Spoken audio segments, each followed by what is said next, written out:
बात इसी में रीट में यही आ रही थी कि जो लेवल 1 है उसके अंदर बीएड को भी शामिल किया जा रहा है। इस पर जो अभ्यर्थी एसटीसी वाले हैं वो विरोध कर रहे हैं। क्या देखिए, एनसीटी की गाइडलाइन की अक्सर से पालना करनी होती है किसी भी राज्य में। एनसीटी की जो भी गाइडलाइन होगी इसके बारे में बीएड को करने की नहीं करने की, उस एनसीटी की गाइडलाइन का पालन किया जाएगा। सर, अंकों में रियायत दी गई है 5 से लेकर 20%, लेकिन टीएसपी के कई ऐसे क्षेत्र हैं जहां पर जो वर्ग हैं उसमें निर्धारण नहीं है। जैसे डूंगरपुर उदाहरण एक बात करते हैं, वहां ओबीसी को जनरल के बराबर रखा जाता है। तो ऐसे में क्या उनको रियायत मिलेगी?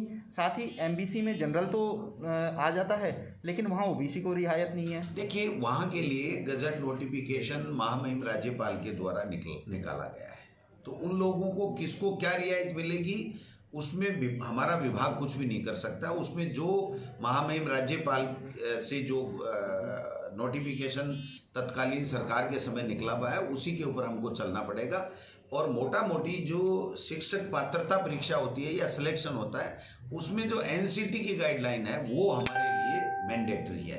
तो एनसीटी की गाइडलाइन से हम इधर उधर नहीं जा सकते।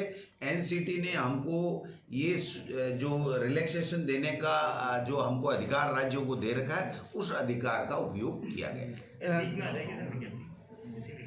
सर, एक 90-10 का भी एक बड़ी रियायत दी गई है। लंबे समय से बेरोजगार मांग कर रहे थे कि 90-10 किया जाए। रीट के जो अंतिम चयन है उसको लेकर भी एक बड़ी राहत दी गई है विभाग में। देखिए, हमारी सरकार सबको साथ लेके चलती है और जो हमारे शिक्षित युवा बेरोजगार हैं जिन्होंने बहुत मेहनत करके आशा और विश्वास के साथ में हमारी सरकार को सपोर्ट किया था, हमारी सरकार ये चाहती है कि उन युवाओं की भावनाओं के अनुरूप जो नियमों में संभव हो सकता है वो हम उनको रियायत दें। और इसी का प्रत्यक्ष उदाहरण आपको देखने को मिलेगा कि 6 महीने बाद में 3rd ग्रेड की L1 या L2 की जो वेटिंग लिस्ट है वो ऑपरेट नहीं हो सकती।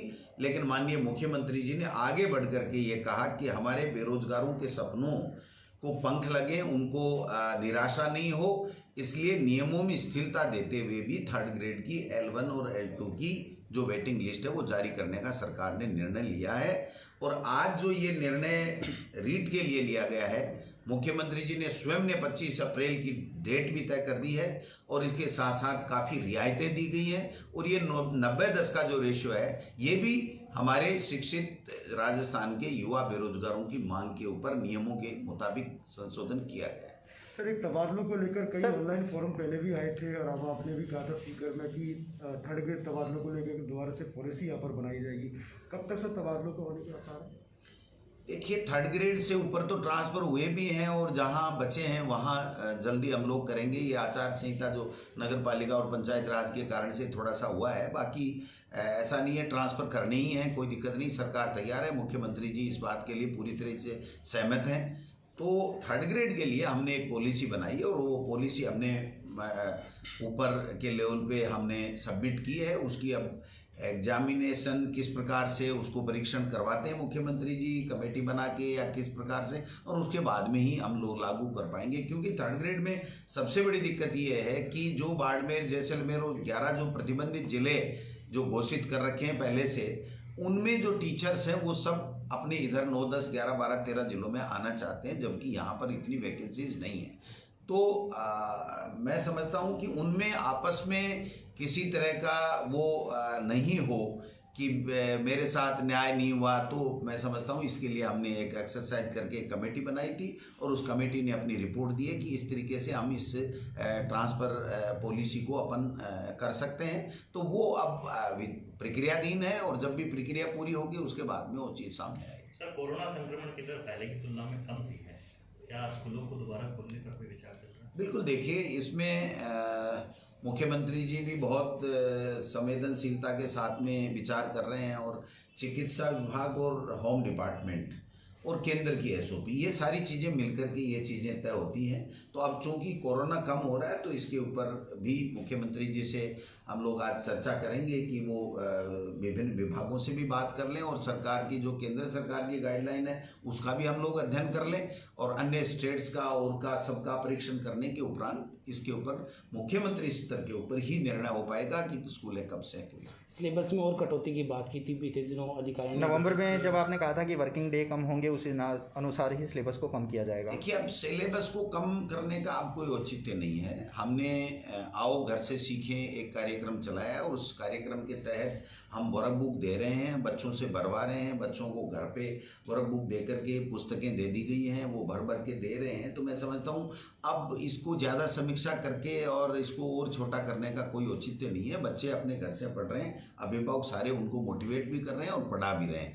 तो अब जब प्रश्न पत्र आएगा या एग्जाम होगा या टेस्ट होगा तब इसको देख लिया जाएगा कि किस तरीके से कितना अध्ययन हुआ है और किस तरीके से बच्चे का जो आगे का फ्यूचर है वो कहीं दिक्कत में नहीं हो। तो इस बात को उस टाइम देखिए। तो अब एग्ज़ाम भी आगे बढ़ाई जाएगी। सर, कंप्यूटर शिक्षक भर्ती की बात करेंगे। लगातार मांग उठ रही है कि कंप्यूटर शिक्षक की भर्ती की विज्ञप्ति निकले आपकी ओर से। कंप्यूटर शिक्षकों के लिए कैडर का निर्माण की बजट घोषणा की गई थी और मैं समझता हूँ वो फाइनेंस में हमने पत्रावली भिजवाई है। उस क्वेरीज उनकी थी जो हमने पूरी की है। तो मैं समझता हूँ इस वित्तीय वर्ष में जो बजट घोषणा थी वो कार्डर निर्माण की थी। तो इस वर्ष में हम लोग कार्डर निर्माण पूरी तरीके से कर देंगे और उसके बाद में जहाँ जहाँ आवश्यकता होगी वो भर्ती के लिए चूँकि मुख्यमंत्री जी इसमें निर्णय लेंगे, अंतिम निर्णय, तो मैं समझता हूँ कार्डर के निर्माण की बजट घोषणा को हम इसी वित्तीय वर्ष में पूरा कर देंगे। नए पदों पर भी सर कई भर्तियां जो है पाइपलाइन में है उसको लेकर। देखिए, नए व्याख्याता की जो भर्ती है उसको रिजल्ट काफ़ी आ चुके हैं। डीपीसीज हमने कर ली हैं तो उसकी पदस्थापन की प्रक्रिया चल रही है।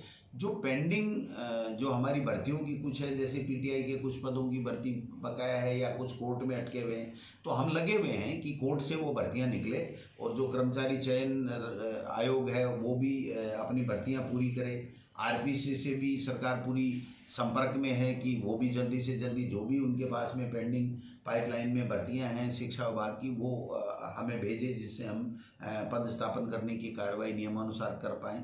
तो मैं समझता हूँ हमारी सरकार कोरोना काल में लोगों को संक्रमण होने से बचाने के साथ साथ शिक्षित बेरोजगारों को ज़्यादा से ज़्यादा कैसे नौकरियां दें और उनके भविष्य को कैसे बेहतर बनाया जा सके, क्वालिटी एजुकेशन बच्चों को कैसी दी जा सके, इन सब में पूरी तरीके से प्रयासरत है। और उसी का परिणाम है, आपने देखा होगा कि नगर निकाय चुनाव में 24% पे भारतीय जनता पार्टी निपट के रह गई और मुख्यमंत्री बनने के हसीन सपने, मुंगेरी लाल के हसीन सपने उनके कभी पूरे नहीं हो पाएंगे क्योंकि उन्होंने प्रतिपक्ष की भूमिका ढंग से निभाई नहीं है। और हमने अच्छे तरीके से कोरोना काल होते हुए भी बेहतर तरीके से प्रबंधन किया हमारी सरकार।